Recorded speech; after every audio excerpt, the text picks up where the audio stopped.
Hello everybody, it's Johnny Adamson with Pampered Chef, and I'm in my kitchen cooking today. I am making some guacamole for tonight's chicken fajitas meal that John and I are going to have for dinner. So I've already taken the other half of the red onion that I had from this morning and a little bit of the salsa that we made this morning and put them into my manual food processor.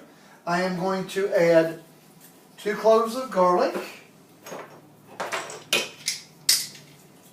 And I'm not even peeling this stuff, I'm just adding it directly to the manual food processor.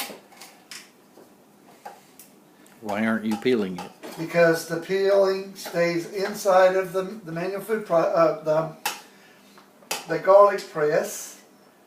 And let's see, what have I got here? This is all garlic that can go in there. This is all garlic pulp that got mashed around the sides. The paper stays inside of it like that right there. See, so I don't have to worry about peeling my garlic. I just put it in here.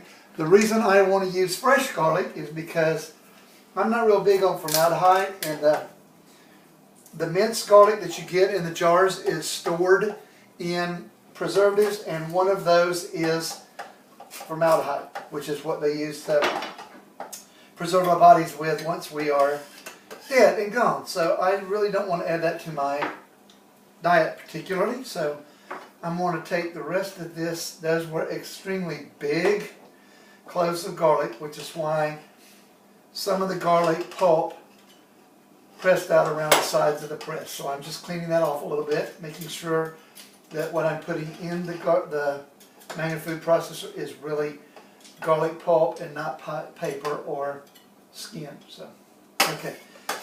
Garlic press is also made out of a low gauge stainless steel, so that if I did have to touch the paper or the garlic, I got that oil on my hands, I could run it under some water, run my hands, and get the garlic oil smell right off my hands. So they don't smell too bad right now. So, alright, I am going to put this aside. I'm going to cut the stem off of a jalapeno, and I'm going to cut it in half. Okay? I'm taking our core and more, and I'm just going to rake it down through the insides where I can clean out the vein and the seeds, because that's where the majority of heat comes from in our peppers, is the seeds and the veins. So I don't like my guacamole to be too terribly hot, so I'm going to clean that out a little bit, pretty well actually, and just put the jalapeno strips into the guacamole. And I started with just a little bit of a salsa that I had made earlier this morning. I put about a tablespoon of it over into the guacamole just to give it a little bit more of that the salsa flavor that would come through in it. So, and these are being featured in a fajitas and margaritas dinner party I am doing tonight for John and I. I'm cooking it for us, but it's actually part of a virtual party that I am doing. And I'm going to take a little bit more of that vein off right there so I don't put that in there as well. Okay, so okay, about a 1/4 cup of cilantro leaves. So this has been standing here for a little while in water. Once I brought it home from the store, I went ahead and put it in some water, and I'm going to take the green leaves off and put them into the guacamole, because what's guacamole without fresh cilantro, right? And if you store your cilantro or spices like this in a glass of water standing, they don't get slimy and icky like they do in the refrigerator. So that's why I've been keeping mine. I used the majority of it this morning in the salsa, but I still have enough here to be able to put plenty into my guacamole as well. So probably this would be the last thing I need to worry with. Okay?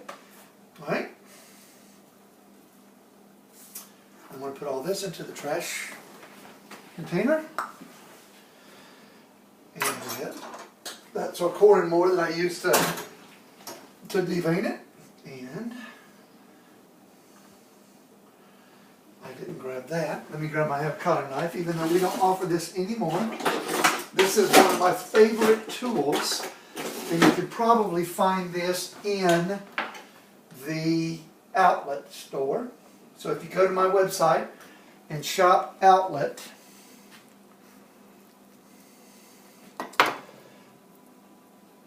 down at the very bottom you'll see that, and this one is just about super ripe, so it is ready for us to put into this guacamole and get it done.